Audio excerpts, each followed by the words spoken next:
آپ سوال بھی کہیں گے نا؟ جی مفتی صاحب، اصل میں مسئلہ یوں ہے کہ بعض حضرات کہتے ہیں کہ جو اجتماعی قربانی ہوتی ہے نبی علیہ الصلوۃ والسلام کے دور میں ایسا نہیں ہوتا ہے، کوئی ثبوت نہیں ملتا ہے وہاں. جی. تو جو آج یہ مدارس والے قربانی کرتے ہیں تو اس سلسلے میں ان کو بہت سارے اشکالات ہے کہ یہ قربانی صحیح نہیں ہے، تو اس کے بارے میں رہنمائی فرمائیں.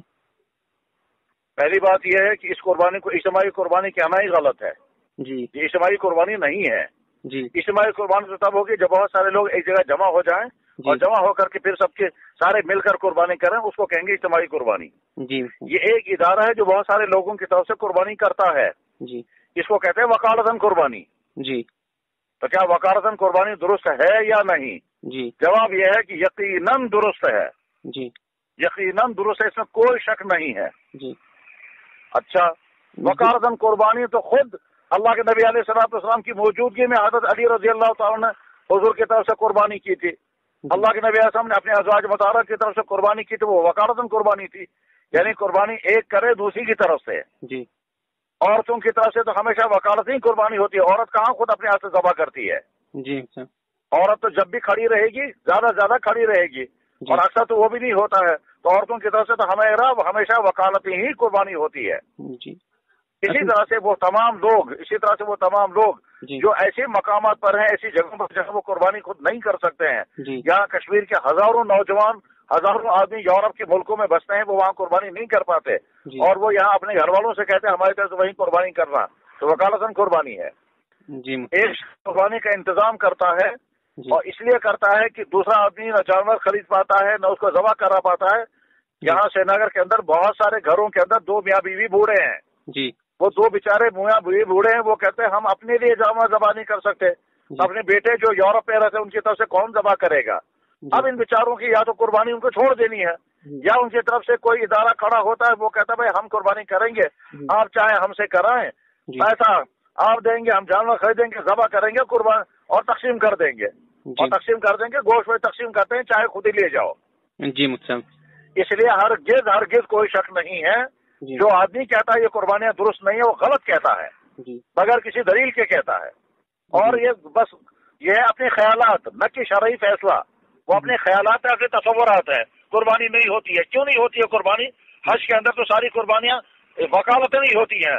آج تو بے شمار لوگ وہ ہیں جو قربانی سوچ بھی نہیں سکتے. حج میں ہم نے جب بھی حج میں قربانیاں کی ہیں، خود جا کر کے نہ قربانی خریدی اور خود جا کر کے نہ قربانی ذبح کی. اور اگر جا کر محنت کریں گے بھی وہاں جانے کی، وہاں جا کر کے زیادہ سے زیادہ قربانی کا پیسہ دیں گے، جانور خریدیں گے، ذبح کرنے والا کوئی اور ہی ہے. جی مستقبل. تو آج تو عملاً خود قربانی کر ہی نہیں سکتے ہیں لوگ. اللہ کے نبی علیہ السلام نے جب اپنی قربانیاں 100 اونٹ کیے تھے، 63 اونٹ آپ نے اپنے دستے مبارک سے ذبح فرمائے، اور باقی حضرت علی رضی اللہ عنہ کے ذریعے ذبح کرائے. وہی تو تھی وکالتاً قربانی. وہی وکالتاً قربانی یہ ہے. اب اس کے بعد بھی اگر کوئی شخص سمجھتا ہے کہ اس طرح سے قربانی ادا نہیں ہوتی ہے، بہت اچھا، وہ قربانی نہ کرائیں، وہ خود اپنے ہاتھ سے کریں، اور اپنے گھر والوں کی طرف سے دیکھیں وہ کیسے کریں گے. اپنے گھر والوں کی طرف سے تو وہ وکیل بن کر قربانی کریں گے. مان لیجئے ایک شخص ہے، اس کی بوڑھی والدہ ہیں اور گھر میں اہلیہ ہیں اور ان کی ہمشیرہ ہیں، اور ان کی طرف سے ان کو قربانیاں کرنی ہیں. بتائیے ان کے بوڑھی والدہ سے جانور ذبح کروائیں گے وہ، یا خود اس کی طرف سے ذبح کریں گے؟ اس کو اس کی طرف ذبح کریں، یہی وکالتاً قربانی ہے. تو جو وکالتاً قربانی وہ خود کرنے پہ مجبور ہو جاتے ہیں، وہی قربانیاں یہ ہوتی ہیں. بر صغیر کے تمام مدارس قربانی کرتے آئے اور آج سے نہیں کرتے آئے ہیں. جب سے مدارس قائم ہیں تب سے آج تک تو ان عظیم الشان علماء کو کوئی اعتراض پیدا نہیں ہوا. اب اگر ہمارے یہاں کسی بیچارے کو اعتراض پیدا ہو رہا ہے، بہت اچھا، ان کے لیے سمجھانے کی بات ہے. اب آپ کو جب ڈاؤٹ ہے آپ قربانی مت کرائیں. جی مطلب ایک بات اور سمجھنے کی ہے. جی مطلب بخاری شریف میں تو وکالتاً قربانی کرنے کا باب امام بخاری نے نقل کیا ہے. ایک آدمی دوسرے طرح سے قربانی کر سکتا ہے یا نہیں. اور ساتھ میں یہ بھی سمجھنا ہے کہ اسلام میں کون کون سی عبادتیں ہیں جن عبادتوں کو انجام دینا ضروری ہے، اور وہ کون سی عبادتیں ہیں جن عبادتوں کو ہماری طرف سے دوسرا انسان ادا کر سکتا ہے. تو جواب، نماز اور روزہ وہ عبادتیں ہیں جو ہر انسان کو خود ادا کرنی ہے. دوسرا ہماری طرف سے نہ نماز پڑھ سکتا ہے اور نہ زکوٰۃ نہ روزہ رکھ سکتا ہے. زکوٰۃ اور حج اور قربانی، یہ 3 اعمال وہ ہیں کہ ایک کی طرف سے دوسرا ادا کرنا چاہے تو ادا کرنے سے ادا ہو جائے گا. چنانچہ مان لیجیے ایک آدمی پر زکوٰۃ فرض ہو چکی ہے اور وہ چاہتا ہے زکوٰۃ ادا کرنا، اور وہ کسی دوسرے انسان سے کہتا ہے مجھے زکوٰۃ کی رقم وہاں بھیجنی ہے، یہ انسان کہتا ہے میں زکوٰۃ آپ کی طرف سے ادا کر رہا ہوں، جو میں پیسہ دے رہا ہوں یہ میری طرف سے آپ کو ہدیہ ہے، اور آپ کی طرف سے میں زکوٰۃ ادا کر رہا ہوں، زکوٰۃ ادا ہو جائے گی۔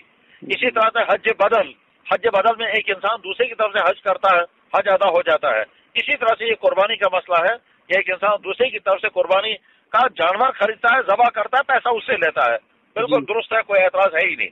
لیکن اگر کسی انسان کو، جیسا کہ میں نے عرض کیا، مقرر عرض کرتا ہوں کہ اگر کسی انسان کو شک ہے تو وہ اپنے شک کو اپنی ذات پر رکھے، اور اگر کوئی انسان پھر بات کرتا ہے تو اس سے ہم کہیں گے یہ آپ کے خیالات ہیں یا مسئلہ بتا رہے ہیں۔